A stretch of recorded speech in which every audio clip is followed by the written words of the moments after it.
പുനലൂർ ഉപജില്ലാ കലോത്സവത്തിന് കുന്നിക്കോട് തുടക്കമായി. Avaneeswaram APPM vocational higher secondary സ്കൂളിലാണ് കലോത്സവം നടക്കുന്നത്. കലോത്സവത്തിന്റെ ഉദ്ഘാടനം മന്ത്രി KB ഗണേഷ് കുമാർ, കൊല്ലം ജില്ലാ പഞ്ചായത്ത് പ്രസിഡന്റ് PK ഗോപന്റെ അധ്യക്ഷതയിൽ നിർവഹിച്ചു.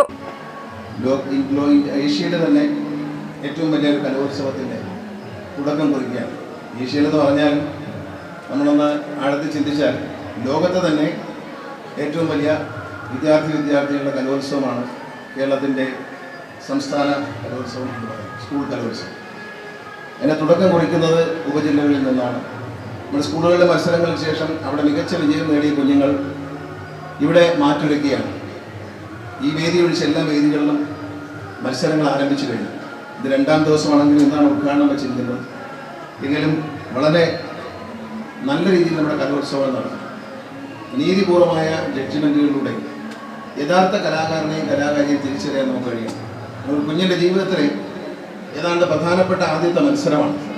ഈ മത്സരത്തിൽ ആ കുട്ടിക്ക് നീതി ലഭ്യമായില്ല എന്ന് കണ്ടാൽ അവരുടെ കലാജീവിതത്തിൻ്റെ അവസാനം വരെയും അതൊരു വേദനയായി അവർ മനസ്സിൽ കിടക്കും. അതുകൊണ്ട് എനിക്ക് ആദ്യമായി പറയാനുള്ളത് ഇവിടെ വന്നിരിക്കുന്ന ജഡ്ജസിനോടാണ്. എല്ലാവിധ സൗഹൃദങ്ങളും എല്ലാവിധ ബന്ധങ്ങളും മാറ്റിവെച്ചുകൊണ്ട് കലയ്ക്ക് മാത്രം, നിങ്ങൾ നേടിയ കലയ്ക്ക് മാത്രം സത്യസന്ധമായ ഒരു കലാരൂപമുണ്ട്. ആ കലയ്ക്ക് മാത്രം, ആ സത്യസന്ധമായ നിലയിൽ അതിന് മാത്രം മുൻതൂക്കം നൽകിക്കൊണ്ട് ബെസ്റ്റ് പെർഫോമൻസിന് തന്നെ മാർക്ക് കൊടുക്കണം. നമുക്ക് പരിചയമുള്ളവരെ മക്കൾ കാണും, നമ്മൾക്ക് പരിചയമുള്ള അധ്യാപകർ പഠിപ്പിക്കുന്ന സ്കൂളുകളിലെ കുട്ടികൾ കാണും. പല മാനദണ്ഡങ്ങളുണ്ട്. നമ്മളിത് കണ്ണട ചിരുട്ടാക്കിയിട്ടൊന്നും കാര്യമില്ല. യാഥാർത്ഥ്യം അത് തന്നെയാണ്. അത്തരം പരിഗണനകൾ ചെയ്യരുത്. ഒരു രാഷ്ട്രീയക്കാരനെന്നോ ഒരു മന്ത്രി എന്നോ ഒരു MLA എന്നല്ലേ പറയുന്നതല്ല, ഒരു കലാകാരൻ എന്നല്ലേ പറയാണ്. സത്യസന്ധമായ ഒരു വിലയിരുത്തലായിരിക്കണം ജഡ്ജസിന്റെ ഭാഗത്തുണ്ടാകും.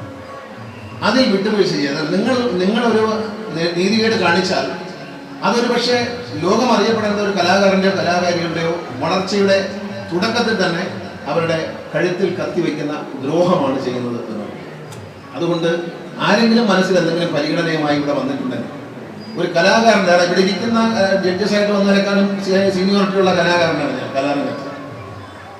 ഞാൻ പറയുന്നു, നിങ്ങൾ ഒരിക്കലും അങ്ങനെ ചെയ്യരുത്. ആരെങ്കിലും നിങ്ങളെ സ്വാധീനിക്കാൻ ശ്രമിച്ചിട്ടുണ്ടെങ്കിൽ അത് ഈ നിമിഷം നിങ്ങൾ മനസ്സിൽ നിന്ന് മറന്നു കളഞ്ഞുകൊണ്ട് നിങ്ങളുടെ മുന്നിൽ നടക്കുന്ന കുട്ടിയുടെ പെർഫോമൻസ് അതിനെ മാത്രം വിലയിരുത്തിക്കൊണ്ട് വേണം മാർക്കിടാൻ എന്ന് ഞാൻ അഭ്യർത്ഥിക്കുന്നു. പുനലൂർ ഉപജില്ലയിലെ 80ഓളം സ്കൂളിൽ നിന്നും LP, UP, high school, higher secondary എന്നീ വിഭാഗങ്ങളിൽ നിന്നായി വിവിധ ഇനങ്ങളിൽ 3500-ലധികം വിദ്യാർത്ഥികൾ മത്സരിക്കുന്നുണ്ട്. ഗോത്രകലകളായ ഇരുള നൃത്തം, മലപ്പുലയാട്ടം, പളിയ നൃത്തം, മംഗലം കളി, പണിയ നൃത്തം എന്നീ 5 പുതിയ ഇനങ്ങൾ കൂടി ഉൾപ്പെടുത്തിയിട്ടാണ് ഈ വർഷം മത്സരം സംഘടിപ്പിച്ചിരിക്കുന്നതെന്നും ഇതിനായി 7 വേദികളാണ് ഒരുക്കിയിട്ടുള്ളതെന്നും പുനലൂർ ഉപജില്ലാ വിദ്യാഭ്യാസ ഓഫീസർ D അജയ്കുമാർ പറഞ്ഞു. ഉദ്ഘാടന ചടങ്ങിൽ വിളക്കുടി ഗ്രാമപഞ്ചായത്ത് president KR Sreekala, Punalur AEO D Ajaykumar, മറ്റ് ജനപ്രതിനിധികൾ തുടങ്ങിയവർ പങ്കെടുത്തു. വ്യാഴാഴ്ച നടക്കുന്ന സമാപന സമ്മേളനം Pathanapuram block panchayat president A Anandavalli ഉദ്ഘാടനം ചെയ്യും. വിളക്കുടി ഗ്രാമപഞ്ചായത്ത് പ്രസിഡന്റ് KR ശ്രീകല അധ്യക്ഷത വഹിക്കും. News bureau, Kunnicode.